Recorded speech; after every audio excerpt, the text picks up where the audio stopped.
So let's bring up our panelists. First, we have Ryan Wilson, co-founder and CEO of Gathering Spot, which is a private membership club based in Atlanta that serves as a hub for collaboration, connections, and experiences. He is also, what's up, Ryan? He's also the co-owner of A3C, a music, tech, and film conference and festival. At the age of 24, Ryan and his business partner raised private capital from investors to open their first Gathering Spot location in Atlanta. Wow. To create a world where opportunity is the byproduct of community and collaboration. Yes. There's more. Since then, the club has established itself as a home for creatives, business professionals, and entrepreneurs. Joining us from Atlanta, where he lives with his wife and daughter. Thank you, Ryan, for joining us this afternoon. There it is. Give it up for Ryan, y'all. I just love to see all this young energy. These people have made a decision and are living these amazing lives. It's amazing, Ryan. Okay, our next guest is Tania Speaks, the 20-year-old founder of Tania Speaks Organic Skincare, an organic skincare company based right here in Baltimore. In September 2016, at the tender age of 15, she formulated an organic eyebrow gel for individuals to tame their bushy eyebrows and grow thinning brows. By 19, Tania made an impressive pitch on ABC's Shark Tank and received a $400,000 investment from billionaire Mark Cuban, okay? All right, since then, she's expanded her product line to include organic beard oil for men and an organic skincare kit featuring a foaming cleanser, resurfacing toner, and facial moisturizer. Tania has been featured in Forbes, Black Enterprise, Adweek, Sheen Magazine, Cosmopolitan Magazine, Pop Sugar Beauty, and named one of Time Magazine's most influential teens.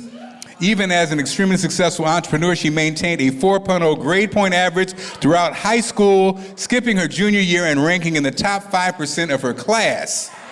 Tania is currently majoring in entrepreneurship at Hofstra University in Long Island, New York. I'm going to ask everybody to stand to their feet and give Tania Speaks a very warm welcome. Yes. We're very proud of you and honored to have you in today's conversation. I don't know about y'all, but Ryan and Tania have me inspired for our future. Look at them, y'all, they doing it. Don't be mad, people my age, we didn't do nothing. It's okay. It's not too late. They've conceptualized and implemented their own ideas fearlessly while creating space and products for the future. This is the new Black American dream. All right. Now, our next two panelists. Next, we have Denitra Bell. She is a McDonald's owner-operator in the Baltimore, Washington area. After obtaining a Bachelor of Science degree in computer science and a minor in business logistics from Penn State, Denitra worked in the pharmaceutical industry with Johnson & Johnson before transitioning into pharmaceutical sales. In 2005, she was accepted into the McDonald's owner-operator program and became an approved McDonald's owner-operator in 2007.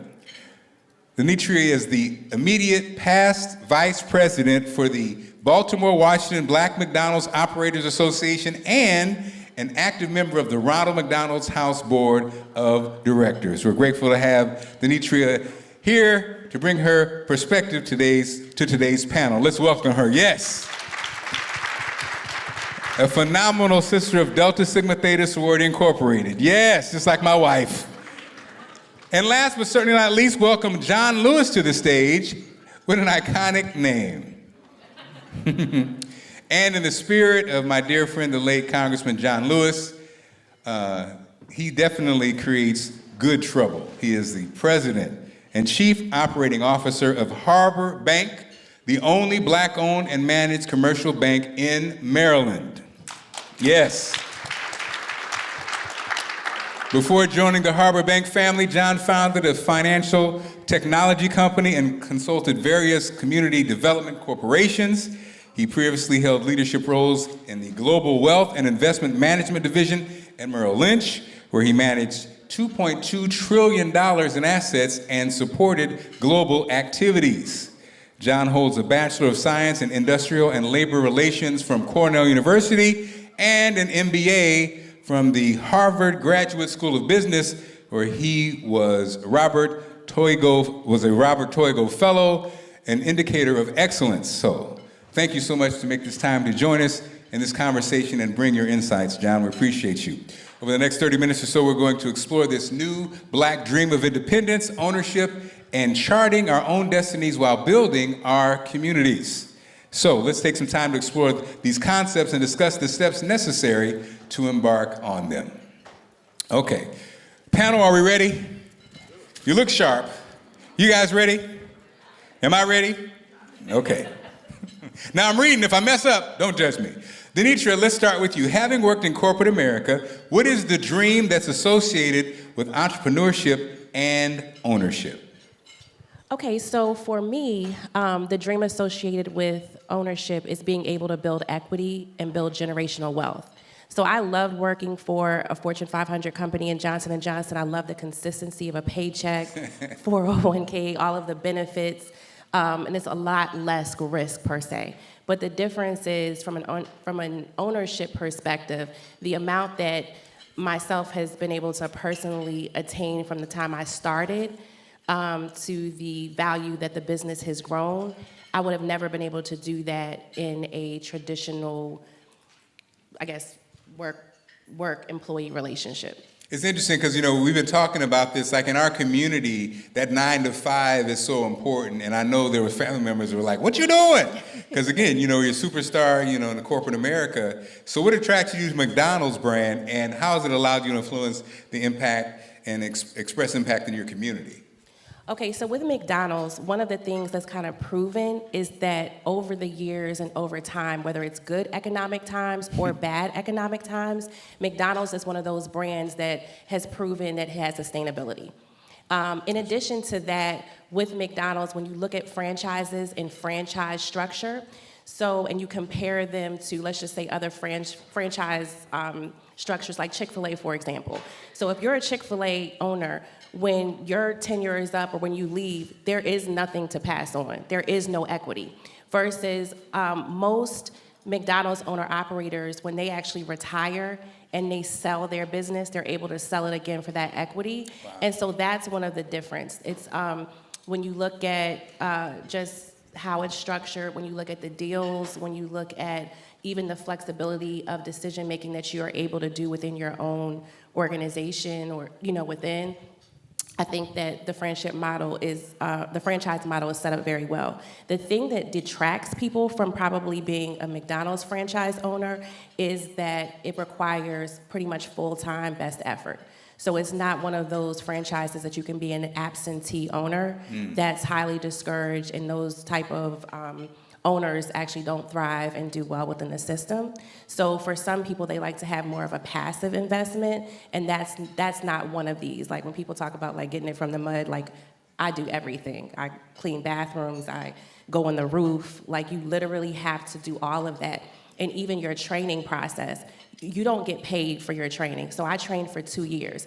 My Johnson & Johnson career is what was able to fuel me being able to be an owner-operator, because it's not a paid internship or anything like that. And especially when you first start, you don't necessarily even make an income for 2 to 3 years. So you're talking about 5 years of really just having to sustain yourself. So for myself and my family, we found ourselves literally having 2 full-time jobs. I'm literally, going to work early in the morning to learn the craft, doing my 9 to 5, coming back at night, because you really have to learn every facet of the business. But I think that's what's made McDonald's so successful, because as an owner-operator, like, you really know the business. You're not trying to manage or run a business and you only know surface level. Like, I know down to okay, something's happening here, somebody's taking burger meat out the back door and selling it on Pennsylvania Avenue. I pretty much am able to know that from indicators or hands-on experience. And that's happened. Okay, shout out to Big Mama, because she said burger meat, y'all. That's a black term, burger meat. Who been messing with the burger meat?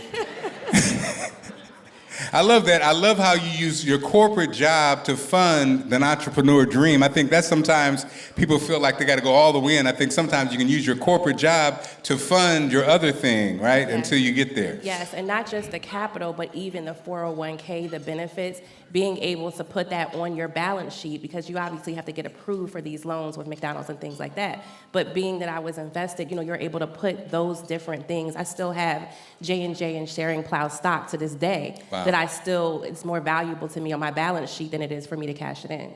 Wow. Okay, awesome. So Ryan, it appears that you saw a void in Atlanta. Who remembers the Underground back in the day? Any old people in the room? Well, the Underground, remember that? Wow. You don't do that. Oh no, that's old Atlanta. That's real Atlanta. Yeah, that's back when I was your age. Okay, so you filled a gap. What makes your business model unique? More than anything at the Gathering Spot, we're in the community business. I think folks know us for the spaces that we build, but we're really in the people business. The youngest member is 21, oldest is 89. Every industry is represented, and the void that we found was that we bet on black folks. In Atlanta, there was a void. In Atlanta, believe it or not. Wow. Right, so there's two ways to understand TGS, right? Again, going back to the space, we do build big spaces. The first space in Atlanta was 25,000 square feet. It has event space. We've hosted every type of event that you can imagine. Next to it is a restaurant and bar, and then we have workspace. So our thesis is you can come to different experiences, come to eat, or come to work, but we're trying to create a context for folks to know one another, and that was the gap that I saw in the market. I was actually living up this way. I was a student at Georgetown Law, wanted to be an attorney most of my life, and saw that after my university, and certainly my law school experience, I wasn't in circles where I was meeting a lot of different types of people. And so that's what we do at TGS. We create that environment for us to do an extension of what's happening here today, meeting good people, being able to grow relationships because of a common context. I'm sorry, Ryan, and again, go ahead and flesh it out for us. So, tell us again, the Gathering Spot, it's kind of paint the picture for us. Take us there. We'll close our eyes and go with you. Close. Okay, close your eyes. So it's a big, we build big private membership clubs. And again, the clubs are divided into the three parts that I described. But when you walk in, you're going to see black folks from all walks of life, eating, growing, building, inspiring one another day in and day out. Wow. And so we built the first one in Atlanta. There's one in DC that opened last year. And pray for me, in about 30 days, I'll open another one in Los Angeles. So our plan is to continue. Yes. Thank you. In addition to these spaces, we have membership communities, though, in 5 other cities. So we're in the people gathering business more than anything else. And again, follow up, how do you intend to maintain the Gathering Spot's relevancy and replicate this brand throughout the country? We're in the first quarter of this thing. I mentioned we're in 8 cities now, but our goal is to continue to keep going. We'll continue to push and be double that size here in the next 12 months or so. And I'm going to continue to build physical spaces so that no matter where it is that you travel to, you will have a physical gathering spot that you're able to come and visit. I love it. Okay, Tania, youngster. At just 15 years old, you set out on this journey and have experienced continued success while also continuing on the traditional path of college. What advice do you have for someone who has an idea but lacks the confidence to pursue it because of age, experience, and competing obligations? My advice would be actually what I still tell myself to this day, which is that I'm going to do it anyway. And literally every single day that I face an issue or a challenge that comes against me, I literally tell myself I'm going to do it anyway. And it helps me because I know that no matter what I decide, I can't make a wrong choice. There is no wrong choice as long as I do it. And so I've seen when I started out, when I was just 15, I was doing vending events. So I would set up my table and I would have my aloe plant and my banner and everything was so cute. And people would come up to me and say like, oh my gosh, you're only 15. I'm 45 or I'm 60. I wish I would have done it. And my response to them is, you still can. You literally just have to tell yourself, I'm going to do it anyway, no matter what I feel like, no matter what I think, if I'm discouraged or I feel like I'm too old or maybe I'm too young, you can still do it. And so that's what I still tell myself. And the hardest part is starting.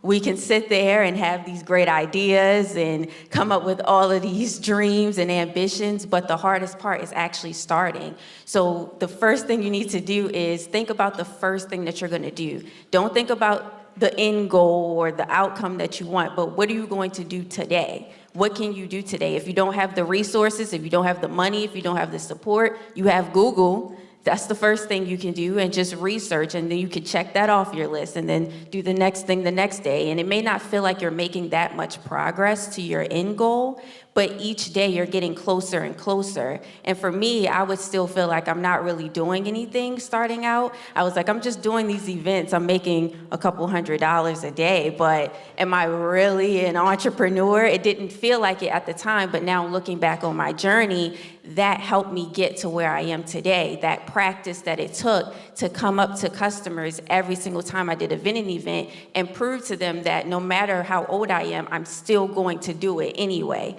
So when you go home, you need to tell yourself, I'm going to do it anyway, and we're gonna practice right now. So on the count of 3, we're all gonna say, I'm going to do it anyway. Ready? Are you ready? We're ready. 1, 2, 3. I'm going to do it anyway. Yes. I love it. Look Love at this. it. I'm telling you. I told Sanjay 20 years ago, I'm gonna do it start tomorrow though. I'm gonna do it. Tomorrow I'm gonna start it. I'm gonna start. Okay, John, as both an entrepreneur and banking executive, how do you ensure other black entrepreneurs are well equipped to execute their visions? Great. So first, it's great to be here with everyone today. When we think about entrepreneurship, one of the things just foundational for the Harbor Bank of Maryland is that we're intentional and unapologetic about the creation of black wealth. So think about that. Yes. Right? When you come into my office and you sit down with me or you sit down with one of our bankers, we are your partner in creating wealth for you, creating wealth for our institution, and creating wealth for our communities. And when you're looking at institutions and you're looking at relationships, if you're not getting that, you're starting at a different starting point because you need an advocate and someone that's going to work with you to build your businesses out in the right ways. So I would tell you, we attack it in 2 different ways. We are one of 15 African-American owned and managed commercial banks in the United States of America, and for that matter, in the world. So what that means is we have an outsized voice with respect to policy. We speak to Congress, we speak to White House, we speak to think tanks, and we talk about what we see in Baltimore, which is a city that's 63% plus African-American and is the only persistent poverty county in the state of Maryland, the wealthiest state in the United States of America. So that advocacy around what structures should look like to support our entrepreneurs and support our businesses is important, and we do that work. On a tactical day-to-day level, we work with businesses, and we work with them understanding the challenges that they have. My particular past experience as an entrepreneur informs some of the work that we do and the way that we do it. But at the end of the day, we know there are challenges that come from not having wealth in our community, not having certain resources in our communities, and we need to be able to fill those gaps. And oftentimes, those gaps are beyond what you see just as a capital gap. It is a human capital gap. It's a relationship gap, right? It is a support from institutions and municipalities and the places that we work in. There are policy gaps. And all those things, we use our institution to be able to come alongside entrepreneurs and help to push those efforts forward. Wow, and John, I know that all black-owned businesses in Maryland have come to see you because there's no way you'd have a black-owned business and not go to a black bank, huh? Now, what should early entrepreneurs do that don't have strong credit histories to show that they are worth an investment from a bank like Harbor Bank or other financial institutions? Got it. All right, so let me just demystify lending. So we're not going to do technical stuff. I'm not going to talk about ratios and all that good stuff.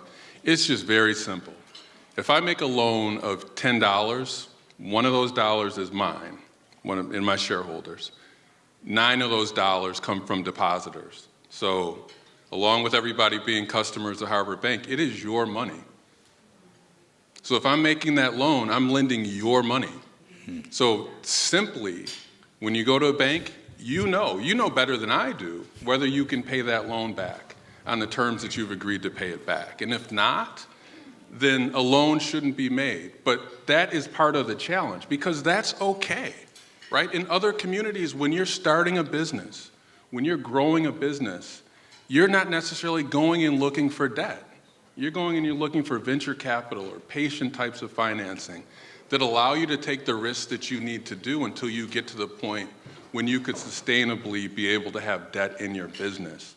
And those are some of the things that we think about and we work with. But I would tell you, the idea of, am I ready to go to a bank or not, is really a simple question. And you know that. You know where your business is. You know how comfortable your cash flows are.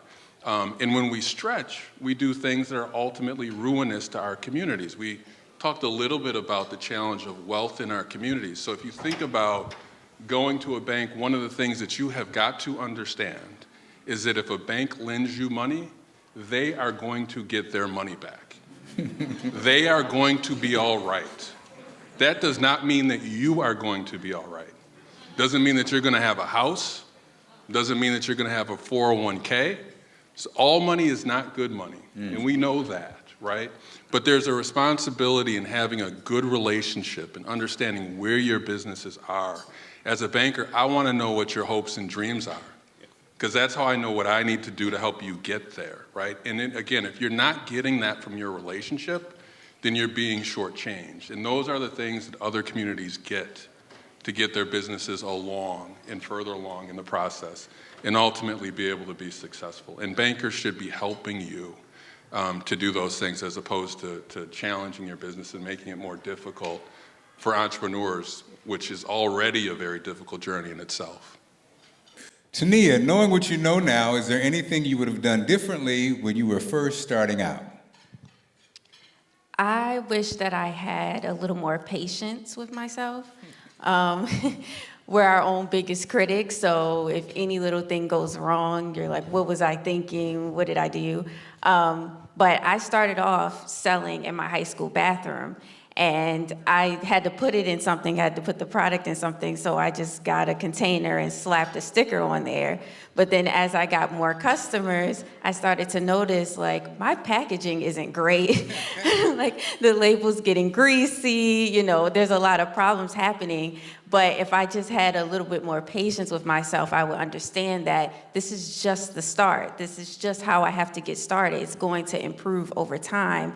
So taking that throughout my journey, I still needed to have patience with things, because it may not be a sticker, but it may be that I don't have an investor yet. But that yes does come at some point. You only need one. You only need one yes that will change your life. And my yes was Mark Cuban, but your yes may be someone else, the person sitting next to you maybe. So just know that as you're going through your journey, you're always going to want that yes right now, but you need to have the patience to know that it's going to come, but in the time that you are ready, because you may not be ready. You may think that you are, but when it all hits and it's time for you to get going, you may be like, wait, I don't know what's going on, and your back is against the wall. So it's really important to know that, have the patience to be able to withstand the journey and get to that yes.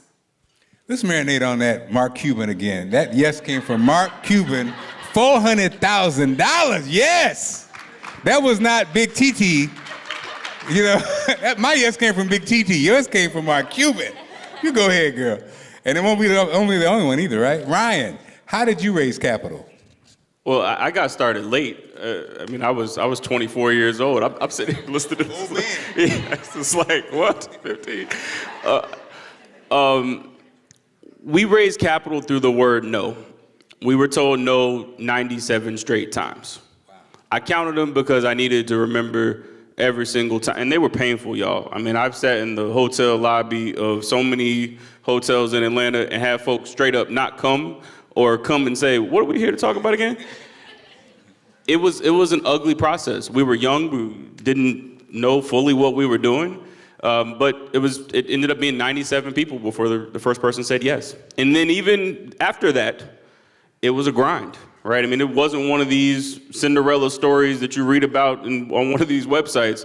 I mean, it was a rolling close. If there ever was a rolling close, I would raise money, and we would put it to work, and then I would raise some more money, and we would put it to work. But I learned something during that process, that one, all money absolutely is not good money. We denied cash that frankly I needed, but I didn't want it from the person that was offering it. And then two, through those no's, it was actually building confidence that we were seeing something in the market that other folks couldn't see, right? Because if they were able to see it so easily, this is the thing at least I had to tell myself, then they would be doing it or somebody would be doing it. So with them saying no, that actually almost became validation that we were heading in the right direction. And we endured and just kept collecting them. I remember those folks. Some of them are now members of the club, and we talk about our first conversations. But I needed to go through that part of the process. And fortunately, I mean, our first round was $3 million. That number grew. It was 1 million at one point. My knees were shaking. They said 2 at one meeting, and I was like, what do you mean? But eventually, it became a little north of 3, and we've gone on to raise several more rounds now. But that first round was the hardest one, and I'm glad that we continue to push forward, even though a lot of folks were not with what we were talking about at all. How did you get them to see your vision? Because you said you endured so many no's, and did something change in the way you were pitching? Or did you go to a different group other than the... So, 2 things. First thing, I would ask people that told us no to refer us to other people that likely were going to tell us no, right? So I didn't know 97 people. I would just simply say, well, thank you. Is there anybody else that you recommend we should speak to? And then a lot of times those folks would say, well, you know what? I'll introduce you to them and see what happens. So that was the first thing. Second thing is I started to realize, and this is very simple, but on a fundamental level, no matter what funding source you're talking to, they want to understand how they're going to get their money back. I spent about 40 of those 97 pitches talking about how cool what we were building was going to be, but I couldn't talk to you about the numbers, right? And so once I realized that, it can be fun and cool, and we're going to go change the world, but this person needs to understand how they're going to get their money back out of that, I changed the conversation and got to that first, quickly, and could show that I was the right person, because that's maybe one thing to say too. They're betting on you, not the business plan, not the deck, you. And so once I understood that too, I added it all together. You're betting on me and you want me to explain to you how I'm going to give you your money back. Plain and simple. We can get to all the fun stuff later, but you want to understand how you're going to give me X and I'm going to give you Y. That opened the doors for a lot of folks to invest in. We've got an interesting group. I mean, there's big names that you know and folks that you don't know that are a part of our business at this point, but that process has stayed pretty much the same throughout. That part made John cross his legs and nod his head. He's like, that's what I'm talking about right there. John wants his money back. His money coming back. Denitra, how many employees do you have? Can you discuss the time and effort it takes to manage a business and employees? So I have approximately 1,500 to 2,000 employees right now. And as far as time, it's 24 hours. Right. Give a clap. Wow. I mean, 96% of our businesses don't employ anybody. So just in context, I'm not saying that as a point of shame. I'm sorry. 96% of our businesses don't employ anybody.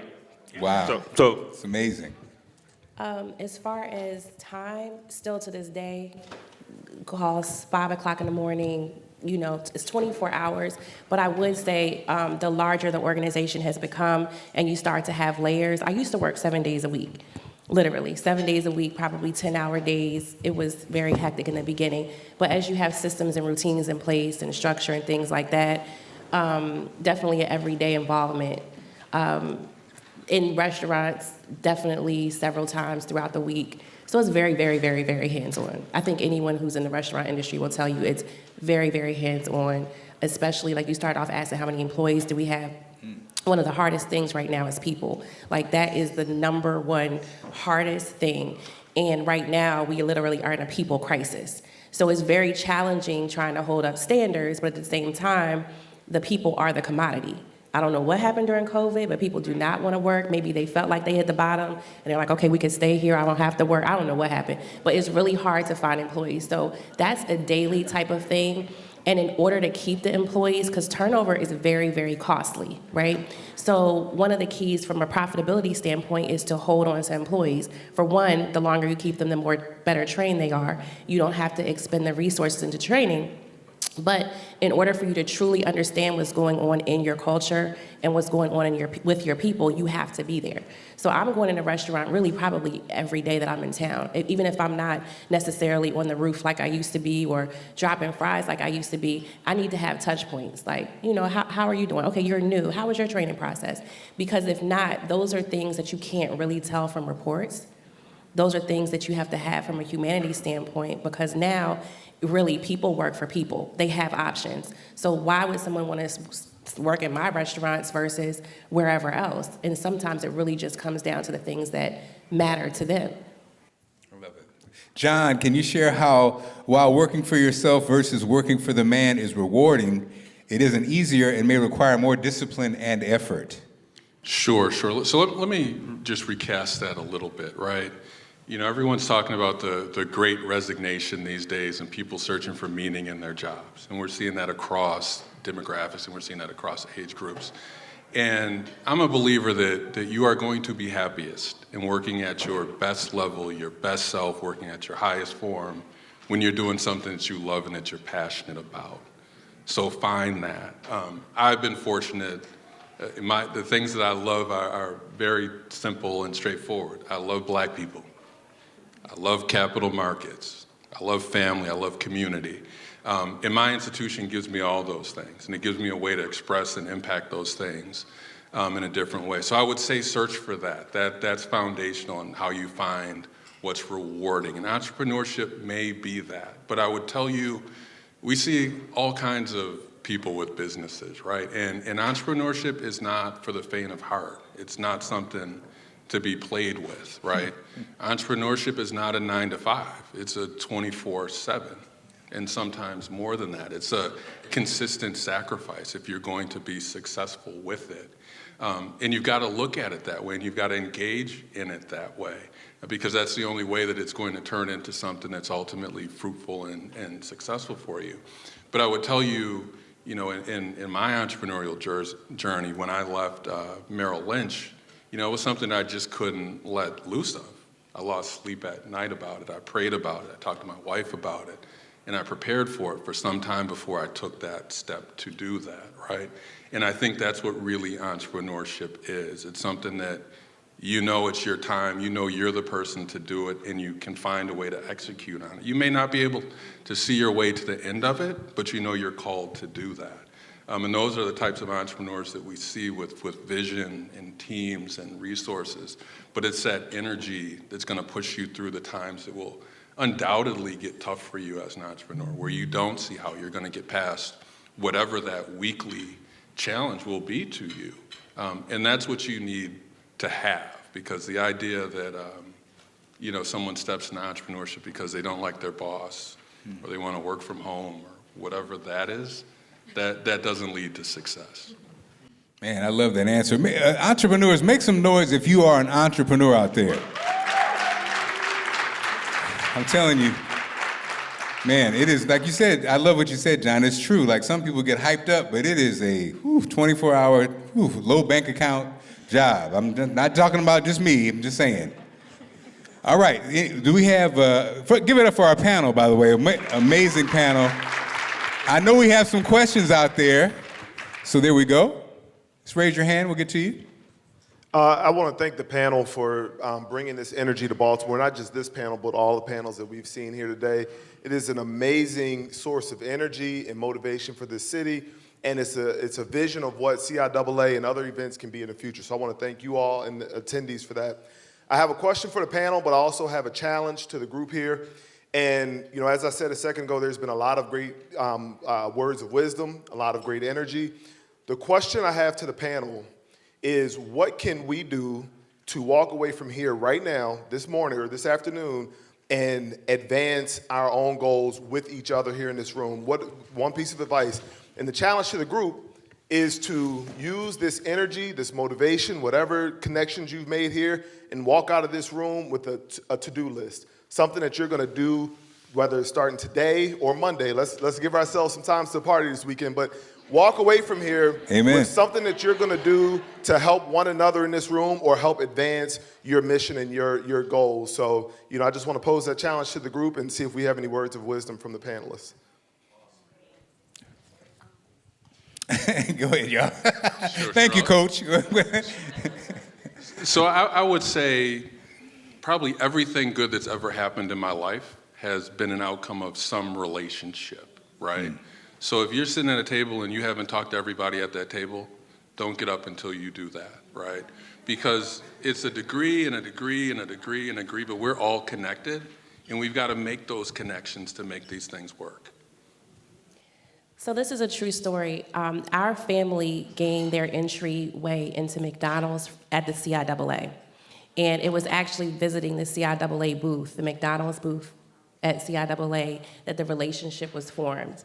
And contact was made, cards exchanged, follow-up, et cetera, et cetera. So I would say the companies that are here are obviously committed to diversity. The sponsorships that the companies that sponsor, take note of those companies because they're there for a reason. I'm sure that there was solicitation to a lot more companies that chose not to be a part and didn't, feel it necessary to support. So if there are companies that are sponsoring, I would take note of those companies, and also if they have the resources invested to be here, making touch points with those persons to see what opportunities are available. All right. Something I would recommend, I did this early on, so the events that I would go to, it would be a lot of teen entrepreneurs, and instead of paying each other for something, whether it's a service or a product, we would barter. So I would definitely recommend that, even if you don't have the money right now to, pay someone for advice or to help you in your company or your endeavor. Bartering is a really good thing to do because you're literally exchanging what each other is good at, and you're able to then build a relationship and continue that on. So that's an easy way to get something out of today. Spend some money with somebody Black today. 97% of our income is spent outside of our community. It might take us driving a little bit further, being a little bit more patient. We need to spend some money with somebody Black. It really, the research shows that if we were intentional about it, it would have drastic outcomes in terms of the number of folks that we employ and a whole bunch of other stuff that would happen. But we've got to be specific about it. I love Ryan got them stats. Don't he hit you them stats? Only 4 out of 5 surveyed people who like his stats, man. I see. Another question? Yes, young man. Harold Bell, y'all, 83 years old. Harold Bell, give it up for Harold Bell. That's my man right there.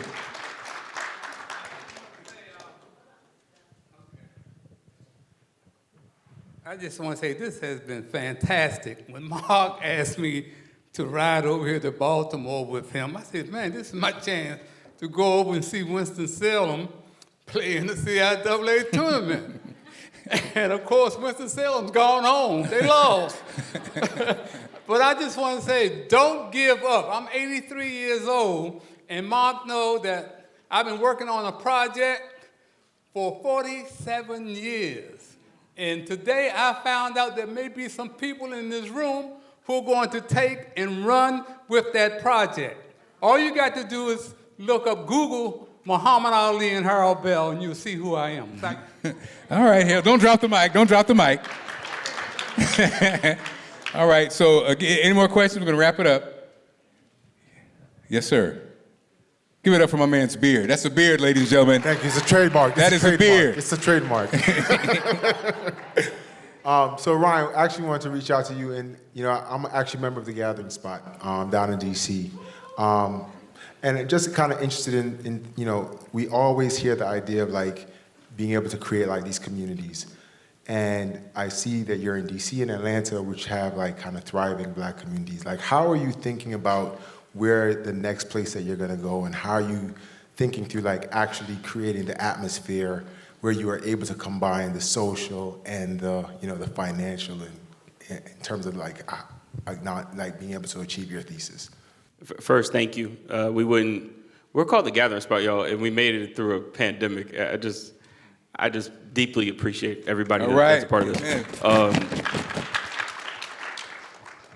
I think the thing that we have to recognize as Black folks, right, is that our culture, right, the thing that we make who we are, really is dominating global culture at this point, right? So with that mindset, there's really no limit on where we can go physically because everyone is consuming the thing that we make anyway. So that's how I think about it, right? I don't feel limited to go anywhere. Betting on Black folks and engaging Black people, to me, is actually looking at a huge addressable market, not a small one. So we're gonna keep building gathering spots everywhere. It may look a little bit different, but in celebrating folks, right, I think we're used to being tolerated in spaces and not celebrated within them. So what we work really hard to do is that in anything that we build, the people that we know and love are celebrated in that context. And I'll get back to you as we keep going, but so far so good because of, for me, what is a really simple approach. Okay, guys, so before we go, I'd like to ask the panelists to share any available resources with anyone who has joined us this afternoon, as well as let them know how to follow you all on the evolution of your businesses. Sure. So our website is theharborbank.com. If you're in Baltimore, we have a 6,000 square foot acceleration co-working space in our headquarters right on West Fayette Street. We would love to see you. Just reach out to us. My personal email is jlewis@theharborbank.com. Thank you. Thank you, John. Okay, our organization Instagram, where we respond to direct DMs and things like that, is Bell_MCD. That's on Instagram.